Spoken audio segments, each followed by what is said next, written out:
Начнем разговор с журналистом издания «Инсайдер» Сергеем Ежовым. Это российское издание, которое опубликовало статью с таким условным названием «Чей Крым? Как обогащается семья Сергея Аксенова. Как Аксенов зарабатывает на полуострове и скупает элитную недвижимость в Москве». И вот Сергей Ежов с нами на связи. Доброе утро, Сергей.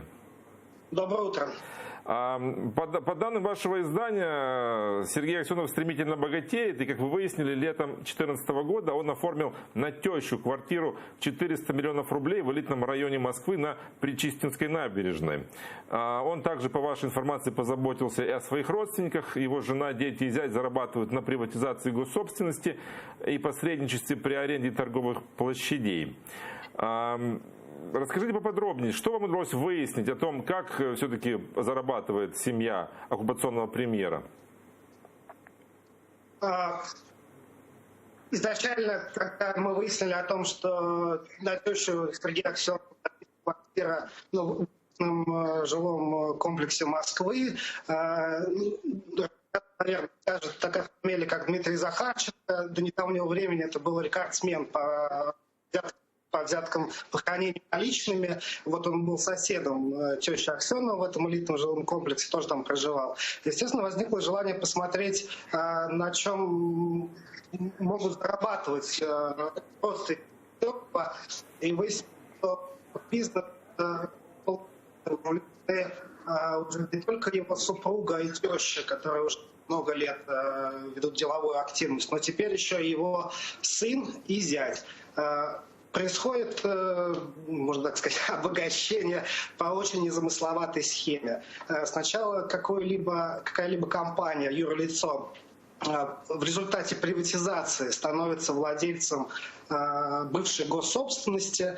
Это может быть как там госсобственности, в принципе, на окраине Симферополя, так и в самом центре Симферополя. А через какое-то время в состав учредителей, собственно, владельцев этой компании вводятся родственники Сергея Аксенова. Это его зять, который бывший однокурсник его дочери, она вышла за него замуж, и его сын, 20-летний, 20 лет ему сейчас, по-моему. Да, и в результате получается так, что Сергей Аксенов, его правительство утверждает объекты приватизации, проводит эту приватизацию, там, конечно, привлекаются оценщики, но есть подозрение, что, скорее всего, по несколько заниженной стоимости от реальной рыночной. А потом бенефициарами всей этой схемы становятся ближайшие родственники. Конкретные примеры, какие-то конкретные фирмы. Алло. Да, вы меня слышите? Можете назвать конкретные организации, конкретные фирмы, которые фигурируют в вашем расследовании? Дело в том, что если я сейчас, у меня просто сейчас под рукой нет всех, там на самом деле целый букет юридических лиц. Это как на сына, на зятя, на тещу, на супругу. Я сейчас просто боюсь ошибиться в названии этих юридических лиц, потому что тем более они там постоянно меняются.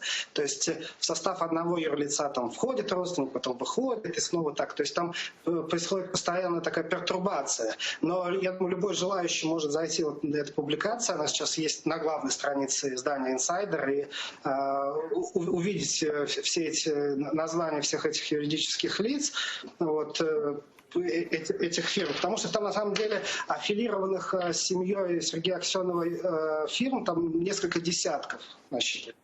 Одна из компаний, которая упоминается у вас в статье, это Premium Trade, да, зарегистрированная, как вы пишете, в конце 2015 года. Что с ней связано? Кто с ней связан из близкого окружения Сергея Аксенова?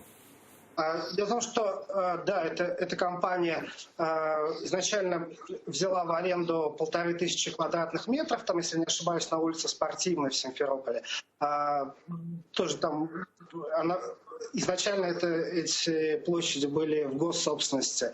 Потом в результате приватизации, которую Министерство имущества Республики Крым произвело, оно стало владельцем этих площадей. Но, собственно, физическим владельцем, то есть лицом, который стал владельцем, получается, стал Манусов, это зять Зять Сергея Аксенова? Не расслышал. Да. Давайте вернемся к квартире, которая оформлена на Людмилу Добрыню. Это, я так понимаю, и есть теща Сергея Аксенова. Да, кстати, и на Людмилу Добрыню, как вот я выяснил, посредством получения документов из Росреестра, оформлен и дом в Симферополе, в самом центре Симферополя, так понимаю, вот, который Сергей Аксенов в своей декларации указал в качестве, что он им пользуется, там декларирует не только владение, но и пользование.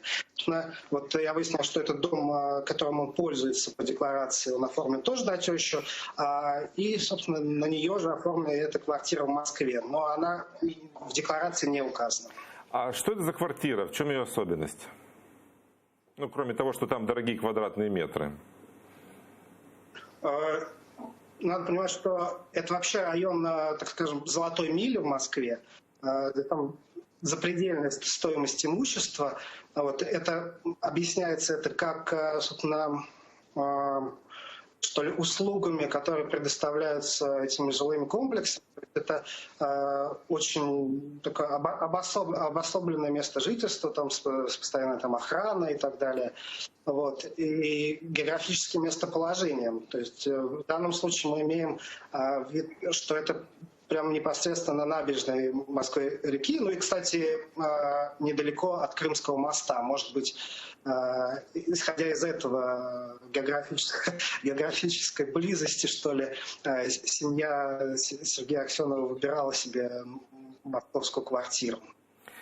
Как вы оцениваете, в какую сумму вы оцениваете вот обогащение семьи Сергея Аксенова и за счет вот этих вот схем, о которых вы рассказали? Я думаю, что наверняка мы узнали не про все, не про все схемы, которые есть и существуют, и там и про бизнес, который связан с семьей Сергея Аксенова и получает за счет доступа к власти, что ли, да, там преференции от государства, назовем это так, этично преференции. Не будем говорить, что это там коррупция, воровство и распилы, и раздербанивание собственности. Назовем это так, преференции.